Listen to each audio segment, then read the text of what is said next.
네, 반갑습니다. 이런 자리에 함께해서 너무 감사드리고요. 그리고 이제 많은 분들이 법이 만들어졌지만 실제로 이 법이 제대로 작동하지 않아서 또 무용지물인 법이 되지 않을까 우려를 많이 했는데 이런 전문가들이 이런 그 단체를 만들어서 실제로 법이 제대로 작동할 수 있도록 역할을 해주신다고 하니까 너무나 또 감사드립니다. 그러면 토론에 들어가겠습니다. 제가 이제 그 국회의원을 하면서 사고가 일어나면 사고 현장에 되도록이면 많이 다녔습니다. 실제로 구체적으로 현장에 어떤 문제가 있는지 살펴볼 필요가 있었기 때문인데요. 현장에 가면서 이제 많이 느낀 것은 앞서 그 여러 토론자들이나 발제자들이 말씀하신 것처럼 경영 책임자가 최소한의 내가 그 돈을 버는 사업장에서 노동자가 죽지 않게끔 해야겠다라고 하는 기본적인 생각이 없다는 것입니다. 가령 지난해 인천에서 이제 그 물류창고 건설 현장에서 노동자가 떨어져 죽는 사고가 있었는데 실제로 현장에 가서 현장에 있는 관리자들은 뭐라고 이야기하냐면 이 사람이 실제로 굳이 시키지도 않았고 그리고 이제 이 작업장을 벗어나서 감독하는 작업장을 벗어나서 혼자 더 열심히 일하려고 하다가 떨어져 죽었다 이렇게 말을 했어요. 그리고 이제 실제 현장에 가서 보니 그 안전 라인 안에서 일할 수 없는 현장 조건이었고 그래서 이제 이 그 안전 라인 밖에서 일하다가 떨어져 죽을 수밖에 없는 상황이고 그리고 최소한의 이제 안전 그물망도 없었거든요.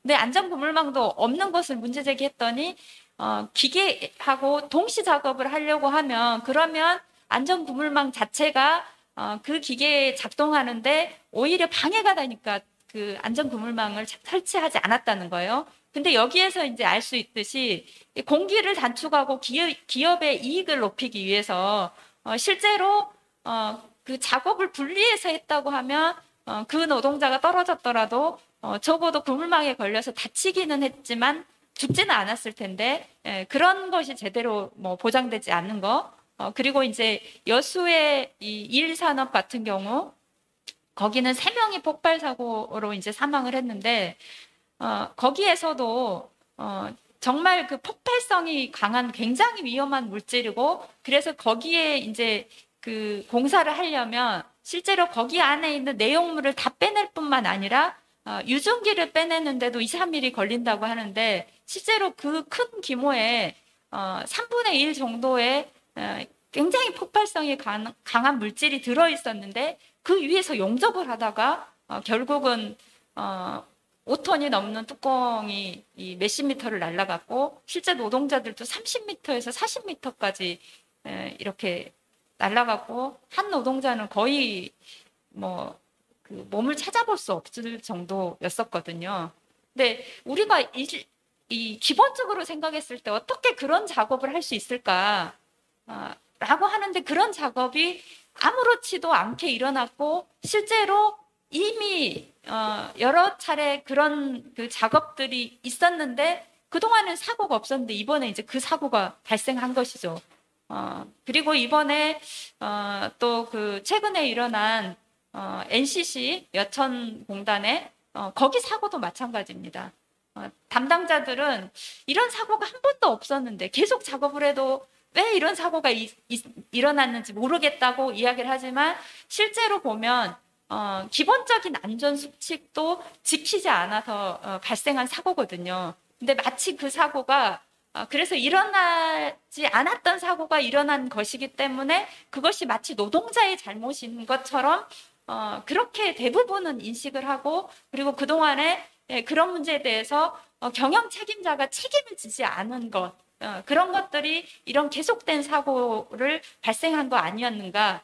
그래서 결국 이제 중대재해처벌법이 만들어졌는데 저는 핵심은 여기에서 이렇게 생각을 합니다. 그러니까 그동안에 사고가 발생을 해도 실제로 기소도 거의 되지 않고 그리고 벌금 500만 원 물면 되는데 실제로 그 안전조치를 하지 않아서 본인이 매년 수없는 그 이익을 챙겨가는 상황이고 그리고 이제 실제로 사고가 나도 경영 책임자가 이익을 챙겨가지만 사고 났을 때 그것에 대해서 처벌을 받는 사람은 현장에 있는 중간 관리자급 정도이고 그런 면에서 본인에게 위협이 닥치지 않고 그리고 실제 이익이 생기니까 결국은 그 안전 관리의 이 역할을 책임을 다하지 않는 상황 때문에 이런 사고가 계속 발생된 거다라는 생각이고요. 이제 그런 면에서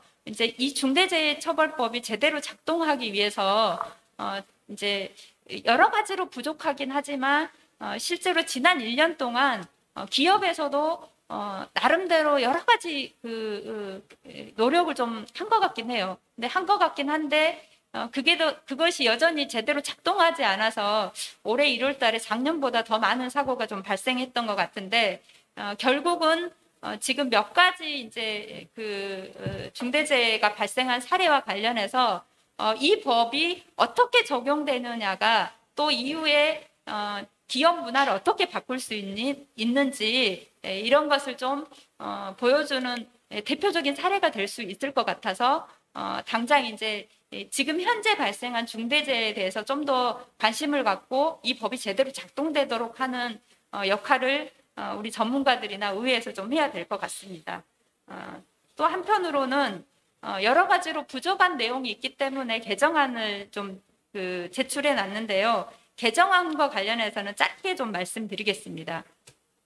아시겠지만 5인 미만 사업장이 적용이 안 되고 있는데 전면 적용을 좀 해야 된다고 보고요.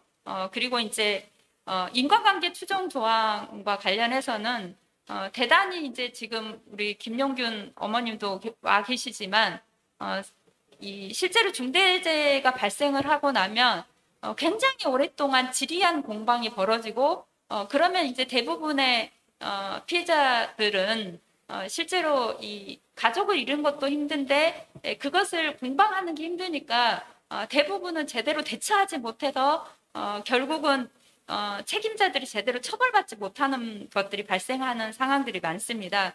그런 면에서 인과관계 추정 조항 반드시 필요하다고 생각을 하고요. 또한 공무원 처벌 규정 신설 그리고 이제 안전보건 관련 법령에서 실제 근로기준법을 포함을 안 하려고 하는 상황이라 거기 안에 근로기준법과 산업안전보건법을 명시하는 것을 개정하려고 하고요. 그리고 이제 중대시민재해에 작년에 일어났던 학동사고 그리고 여수의 실습생 사고 여기는 분명하게 중대재해인데도 불구하고 이 중대재해처벌법에 적용을 받지 않는 이제 이런 법의 미비가 있는데요. 그런 면에서 중대시민재해 정의 안에 건설공사 현장 및 인접 장소를 포함해서 실제로 학동에서 버스 타고 갔다가 사망한 그 9명의 시민들도 실제로 이 상황에서 적용을 될 수 있도록 하는 것과 그리고 현장 실습생도 교육훈련생으로서 이 법에 적용받을 수 있도록 좀 포함을 하려고 하고요. 그 외에 여러 가지 내용들이 있는데 이제 지난번에 원래 제출했던 것에서 빠져있던 내용을 포함하는 거 하고 그리고 이제 법 해석에 논란이 있거나 좀 미비한 점을 좀 포함해서 제출을 했고요. 이제 중대재해처벌법 통과가 굉장히 어려웠지만 또 개정안도 쉽지 않을 거라고 보지만 이미 몇 가지 사안들은 제정하는 과정에서도 그리고 이제 지속적으로 중대재해가 발생하면서 이게 왜 중대재해처벌법에 포함되지 않지? 이렇게 하면서 실제로 이미 시민들한테는 많이 공론화가 돼 있는 상황입니다. 그런 면에서 올해 안에 이 법도 제대로 개정될 수 있도록 적극적으로 노력을 하려고 하고요.